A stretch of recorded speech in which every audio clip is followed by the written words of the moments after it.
ఏంటి ఎండాకాలం అయితే వచ్చేసింది. ఎండలైతే మండిపోతున్నాయి. మన రోజువారీ టిఫిన్ మెనూలో అయితే వారానికి 2 రోజులు లేదన్నా ఒక్కరోజైనా ఈ చద్దన్నానైతే చేర్చాలండి. పిల్లలకి కూడా అలవాటు చేయాలనమాట. దీనివల్ల చాలా బెనిఫిట్స్ ఉన్నాయండి. మన బాడీని చాలా అంటే చాలా కూల్ చేస్తుందనమాట. మా పిల్లలు మార్నింగ్ లేవగానే ఫ్రెష్ అయిన తర్వాత గ్లాసులకైతే ఈ విధంగా చద్దన్నాన్ని కలిపేసి చెరొక గ్లాస్‌కైతే పోసిచ్చేసాను. హ్యాపీగా తాగేసి స్కూల్‌కెళ్ళారండి. ఈ విధంగా అలవాటు చేయడం కూడా పిల్లలకి చాలా మంచిది. బాడీ డీహైడ్రేట్ కాకుండా చాలా చలువ చేస్తుందనమాట.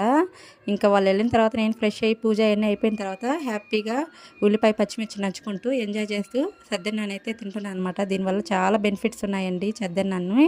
ఎండాకాలం అయితే అస్సలు స్కిప్ చేయకుండా వారం మెనూలో టిఫిన్ మెనూలో ఒక్కసారైనా పెట్టేసుకోండి. చాలా బాగుంటుంది. ఈ వీడియో చాలా యూజ్ఫుల్ వీడియో అనేసి తీస్తున్నాను అనమాట. మీకు ఎలా అనిపించిందో చిన్న కామెంట్ చేసి ఫస్ట్ టైం మన ఛానల్ ఎవరైనా చూస్తున్నట్టే ప్లీజ్ సబ్స్క్రైబ్. బాయ్ అండి.